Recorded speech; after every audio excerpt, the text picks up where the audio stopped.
Assalamualaikum warahmatullahi wabarakatuh. Apa kabar anak-anak yang saya banggakan? Tetap semangat untuk belajar. Hari ini kita akan belajar bahasa Indonesia dan hari ini merupakan hari yang pekan kedua kita akan belajar terakhir bahasa Indonesia. Baik, Bapak Ibu Guru yang pendamping yang saya banggakan, tetap semangat. Salam dari kami di studio Smart School. Adapun materi yang akan kita bahas hari ini adalah menafsir pandangan pengarang terhadap kehidupan dalam novel. Tujuan pembelajaran. Anak-anak yang saya banggakan, dalam proses pembelajaran hari ini tentang novel ada dua tujuan yang akan kita capai. Yang pertama, satu, Ananda dapat menafsir pandangan pengarang terhadap kehidupan dalam novel yang dibaca. Kemudian yang kedua, dapat menerangkan maksud pengarang terhadap kehidupan dalam novel. Jadi tujuan pembelajaran kali ini adalah ada dua. Yang pertama, Ananda bisa menafsir pandangan pengarang terhadap kehidupan dalam novel yang dibaca. Kemudian yang kedua, Ananda dapat menerangkan maksud pengarang terhadap kehidupan dalam novel. Selanjutnya, sebelum kita menafsir pandangan pengarang dalam novel, alangkah baiknya Ananda semua harus memahami apa itu novel. Berbicara tentang novel, bahwa cerita dalam novel itu sangat kompleks. Ya. Jadi beragam informasi berupa pandangan pengarang tentang nilai-nilai kehidupan tertentu.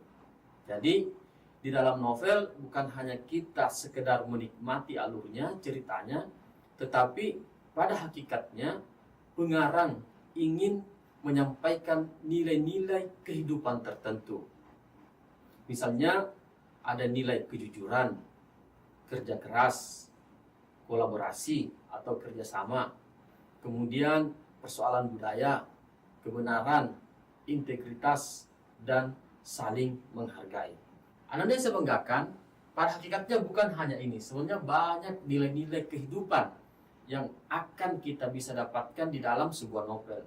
Ini hanya sebagian kecil saja nilai-nilai yang saya tuliskan di sini. Berikut akan Bapak putarkan sebuah wawancara kepada Ahmad Tohari, bagaimana sehingga dia bisa terinspirasi, ya. Bagaimana pandangannya sehingga dia bisa menghasilkan sebuah novel yang berjudul Ronggeng Duku Paru. Kita sama-sama menyaksikan. Nanda yang saya banggakan. Silahkan.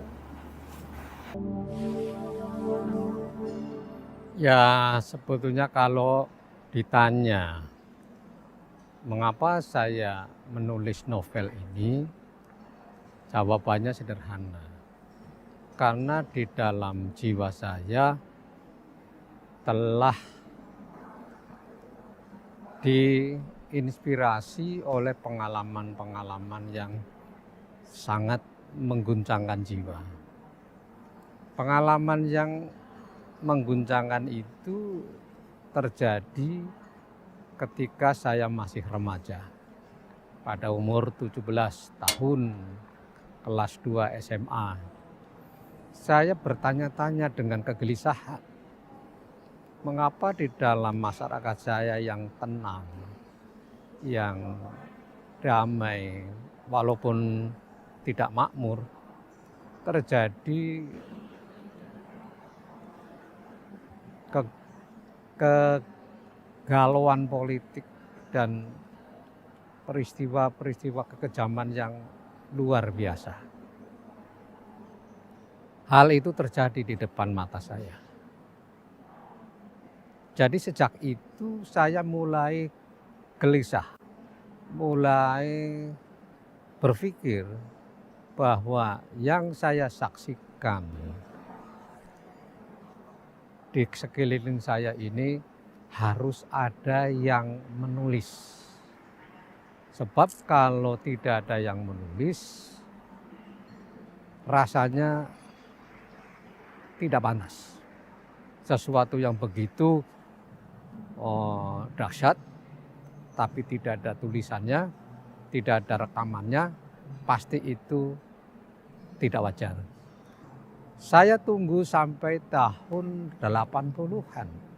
Jadi 15 tahun setelah terjadinya peristiwa yang mengerikan itu, tidak ada karya sastra yang menulis tentang itu secara agak panjang kecuali beberapa cerita pendek yang itu pun pendek sekali dan samar. Maka saya putuskan pada tahun 80 berani memberanikan sendiri menulis novel ini, walaupun saya mengerti situasinya sungguh tidak menyenangkan karena isu-isu tentang G30S sangat sensitif di mata para penguasa. Inilah yang menyebabkan wartawan tidak menulis, penulis sastra tidak menulis karena suasananya memang mencekam. Maka sebetulnya saya menulis dalam ketakutan. Sekarang ini setelah melihat bahwa novel Ronggeng Duku Paruk sudah menjadi milik masyarakat Indonesia dan mungkin menjadi milik sastra dunia, saya berharap supaya orang-orang muda juga tertarik untuk bersaksi dalam banyak hal, karena di dalam kehidupan ini banyak sekali hal yang perlu kita persaksikan dan kita catat sebagai kekayaan batin dan kekayaan intelektual generasi-generasi mendatang. Ya, ini bisa dicari secara mandiri di YouTube, wawancara Ahmad Tohari mengenai lahirnya novel Ronggeng Duku Paruk. Maka kita akan lanjut ke latihan. Sekarang mari kita sama-sama menjawab atau membahas soal berikut. Pertama, berdasarkan kutipan novel di atas, nilai kehidupan apakah yang hendak disampaikan oleh penulis? Nilai moral, nilai sosial, nilai religius, kemudian nilai patriotik, kemudian nilai pendidikan. Ini dikutip dalam novel Laskar Pelangi karya Andrea Hirata. Silahkan ketika ada yang menjawab, mungkin raise hand atau silahkan tulis di kolom chat. Bisa juga Ananda jawab ya secara langsung bersama teman-teman kalian di kelas dan disamakan sebentar ketika saya sudah menampilkan jawaban yang benar. Oke, kalau kita perhatikan di sini nilai kehidupan ya, nilai kehidupan. Jadi ini orang tuanya bekerja sebagai nelayan miskin yang tidak hanya memiliki perahu. Mereka juga memiliki keluarga yang banyak, yakni 14 kepala. Ya. Jadi ini sudah ada disinggung persoalan apa di sini. Yang terakhir, misalnya kalimat terakhir, terlebih saat ayahnya meninggal, ia harus bekerja keras untuk mencari nafkah pada keluarganya. Nilai kehidupan apakah? Saya yakin dan percaya semuanya sudah ada jawaban. Kita sama-sama melihat jawaban yang paling tepat, yakni oke, aplaus untuk Anda semua. Nilai sosial luar biasa. Jadi saya yakin Anda semua menjawab dengan tepat.